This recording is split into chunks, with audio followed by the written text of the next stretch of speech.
जय गुरु जी। संगत जी, आपने देखा होगा कि हमारे आसपास बहुत सारे ऐसे इंस्टीट्यूट खुले हुए हैं जहाँ पर हम सबको बोलना सिखाते हैं कि आप ऐसा बोलेंगे तो आप अपने बिज़नेस में अच्छा डील कर सकते हैं। आप सामने वाले को अपनी बातों से प्रभावित कर सकते हैं और प्रभावित करके आप अपनी बिज़नेस में अच्छी डील कर सकते हैं। तो संगत जी, मुझे ऐसा लगता है कि बोलने के साथ साथ में हम सबको चुप रहना भी सीखना चाहिए। जी हाँ संगत जी, आज की इस वीडियो में गुरु जी होली फेस्टिवल आ रहा है, तो उस होली फेस्टिवल के लिए हम सबको यही मैसेज दे रहे हैं कि हमें बोलने के साथ साथ में चुप भी रहना सीखना चाहिए। अब आप कहेंगे चुप रहना, ये क्या बात हुई? तो जी हाँ संगत जी, ज़्यादा बोलने के चक्कर में हमें पता ही नहीं चलता कि हमें कितना बोलना है।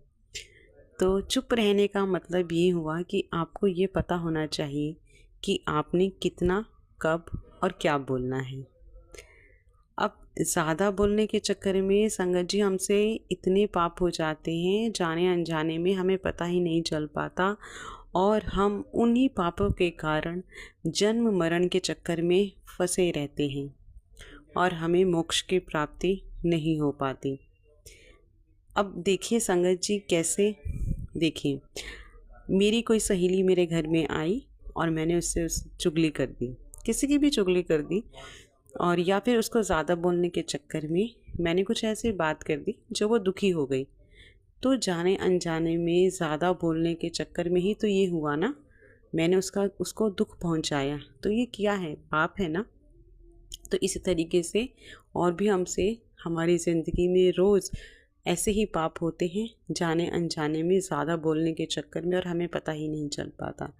तो संगत जी, गुरु जी हम सबको यही मैसेज दे रहे हैं कि होली का फेस्टिवल आ रहा है, तो आप सबके साथ प्यार से रहिए, अच्छा बोलिए, ज़रूरत हो तभी बोलिए, नहीं तो चुप रहिए। तो संगत जी, अब आप वैसा ही कीजिए जैसे हमें गुरु जी कह रहे हैं, क्योंकि गुरु जी वही कहते हैं जो हम सबके लिए अच्छा होता है। तो ठीक है गुरु जी, ठीक है संगत जी। अब होली फेस्टिवल आ रहा है, तो उस होली फेस्टिवल के लिए आप सबके लिए कुछ लाइंस मैं कहना चाहती हूँ। वो ये है कि कदम कदम पर खुशियाँ रहे, गम से कभी ना हो सामना, ज़िंदगी में हर पल खुशियाँ नसीब हो, मेरी तरफ से आपको और आपके परिवार को होली की हार्दिक शुभकामनाएं। जय गुरु जी।